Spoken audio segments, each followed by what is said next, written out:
everyone. Hello TikTok world. My name is Myra. So, today, gusto ko lang share sa inyo, especially sa mga couple out there. Pero disclaimer, this is my opinion, this is my thoughts na gusto kong i-share sa inyo. So, it's up to you if you believe me or not. But, it's my free will to share sa inyo. So, anyway, para ito sa mga couple na mahilig mag-believe na pag ikaw ay nagpatattoo sa iyong sarili ng mukha ng jowa mo, pangalan ng jowa mo, ay forever. Well, I respect your opinion and yan talaga yung kinagasnan natin na sabi-sabi, haka-haka, na once nagpatattoo ka ng pangalan ng jowa mo ay forever na at proof na as kung gaano mo kamahal ang isa't isa. Well, may point naman. Pero, share ko sa inyo yung story ko. Ako, meron akong LDR ngayon na partner, road to 6 years na. 2 years coming together here sa Pilipinas and road to 3 years na rin kami na LDR. So, before pandemic, lagi kami nagkikita every 2 months. Nagpa-fly ako to Malaysia para lang magkita kami, and after a month, after 4 months, bumabalik ako ng Pilipinas para magtigil sa Pilipinas kasi no choice. Bawal magstay ang Pilipina ng matagal sa Malaysia. Kaya yun, back and forth lang. And then, nangyari yung first tattoo ko nung first ever LDR namin ng boyfriend ko. After 2 years ng first LDR kami, which is nagpunta siya ng Thailand. So, ang nangyari, sobrang hurt ko. Sabi ko dati hindi ako magpapatattoo kasi ayoko, masakit yun. Pero nung time na nag-flight yung jowa ko papuntang Thailand, yun din yung time na nakapag-decide ako na magpatattoo. So, that time, pagkaalis niya sa airport, nagpunta ako ng tattoo shop and then sabi ko, I am willing to try the tattoo. So, pinalagay ko yung pangalan ng jowa ko sa aking left na binti, sa my ankle. So, nagpalagay ako doon, pangalan niya, and then yung favorite ko na flowers, which is lavender. Nagpalagay ako doon. And then, hindi yun alam ng jowa ko. Tapos, sinabi ko sa jowa ko, after yung tattoo na, tapos sinabi sa akin, bakit ka nagpatattoo? Alam mo bang hindi maganda magpatattoo ng pangalan? Pwede ka magpatattoo ng ibang bagay, wag lang talaga pangalan. Kasi, in Chinese and some people sabi it's a curse dahil na-prove na nila na hindi daw po talaga maganda. So, part 2 tayo. Ngayon, wala nang magagawa yung jowa ko kasi wala na. Nakalagay na siya dito sa skin ko, dito sa may binti ko. So, ang nangyari, after a year or almost 2 years, no, nagpunta ako ng Malaysia ulit. Nag-attend kami ng boyfriend ko ng International Tattoo Artist Expo, which is yung tattoo na yon, andun lahat ang mga sikat na tattoo artist ng buong mundo. Pero hindi lahat nag-attend. Pero most of the country mayroon doon representative. Ngayon, nag-book ang jowa ko ng special na tattoo artist, which is galing siya ng Europe. Super ganda talaga niya. Ngayon, nag-book kami. Nagpunta kami doon, yung jowa ko, nagpatattoo siya. And yung represent niya as me on his tattoo, on the skin, ay meron siyang nilagay doon na something na ako. Tapos, ako naman, sabi ng jowa ko, ipaparetouch ko yung tattoo ng girlfriend ko kasi nilagay ba naman niya yung pangalan ko sa binti niya, which is hindi maganda. And alam mo kung ano ang sinabi ng tattoo artist? Agree. Fully 100% agree. Kasi siya daw, sa tagal ng pagiging tattoo artist niya, marami na talaga sa kanya ang nagpatattoo ng pangalan at meron ding mga nagpabura ng pangalan. Kasi, hindi lahat, pero based daw sa observation ng jowa ko at observation ng tattoo artist na yun, hindi nag-work kapag nagpatattoo ka ng pangalan o mukha ng jowa mo sa anong parte ng katawan. Ang sabi ng tattoo artist, kung gusto mo magpatattoo ka ng isang represent na something na alam mo ikaw lang ang nakakalam at ang jowa mo nakakalam.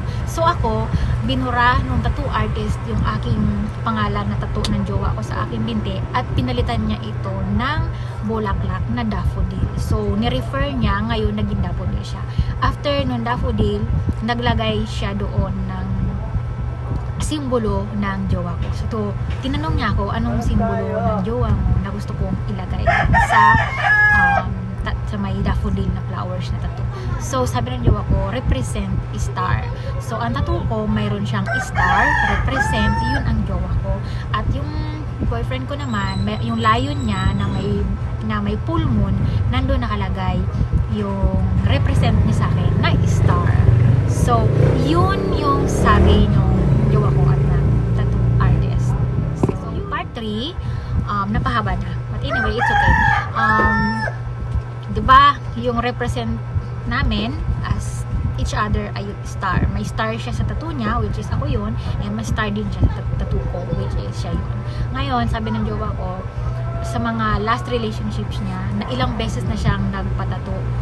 I think once or twice, and ang nilagay pa talaga buong pangalan doon sa skin niya, sa binti niya. Ngayon, 4 years sila noon, pero hindi na-work.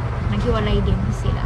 So ngayon, marami daw nagsasabi sa kanya ng mga tattoo artist mismo at mga couple na nakaranas ng ganung sitwasyon na nagpalagay ng tattoo na hindi nag-work, pinabura nila, walang happy ending, kaya ganun.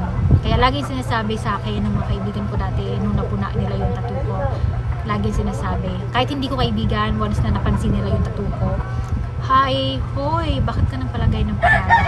Hindi yan maganda. Magpalagay ka na ng kahit anumang simbolo ng jowa mo. Huwag ka lang magpalagay ng pangalan kasi hindi talaga maganda. So, hindi ko nila lahat ha. Yun lang yung based on experience ko at experience ng jowa ko. So, siya, yung pangalan ng ex niya na nakalagay doon sa binti niya, pinabura niya rin doon sa tattoo artist namin na taga-Europe. Tapos, yun, pinalitan din siya ng parang lion na nakatingin sa full moon. Tapos, nilagay yung star na, which is represent me. So, yun, wala na siyang pangalan. Tapos, ngayon, road to 6 years na kami in Jesus' name.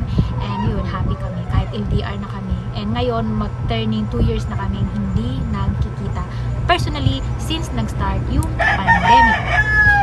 So yun lang yung thoughts ko about. Kasi marami ako nakikita dito sa TikTok na a show of my love. Sasabihin na ilagay daw yung mukha ng partner, tapos magpatato ng pangalan sa ring finger.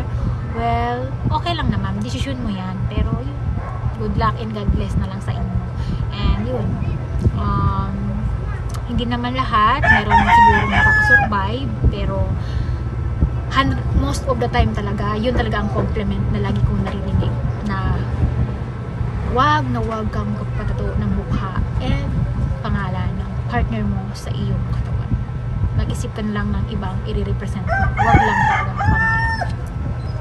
So yun lang po yung opinion ko about doon sa pagpapatato ng pangalan or mukha ng jowa natin sa ating mga ini-part ng ating katawan.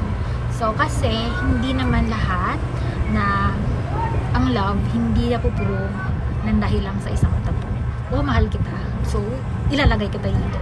So, ang tanong, kapag nilagay ba natin yung mukha man o pangalan dito, meron ba yung proof na maglulong ang relationship or happy ending?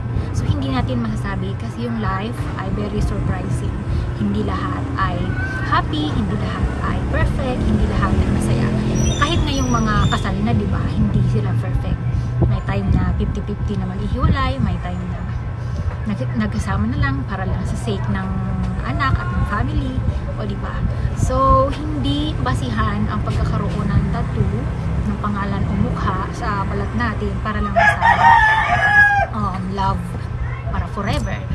Yes, tama yung sinasabi na kapag nilagay sa balat natin yung pangalan o mukha ay forever na nakatatak.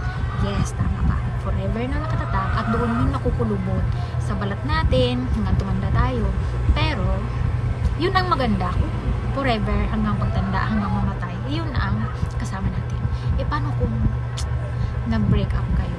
Paano kung hindi nag-work? So, forever mo rin nadadalhin yung moment na yon yung samahanin mo dahil nandun yung tattoo. So, yung pain, lagi mo kasama. At alam naman natin, hindi ganun siya kadaling murahin. Kapag binura yan, peklat. Once na peklat, akala mo na wala na. Hindi. Nandun pa rin yun. Kasi nandun yung latak mo yung memory na ginawa mo yun dahil sa love. At nangyari, kaya naging ganyan yun dahil nasaktan ka. So,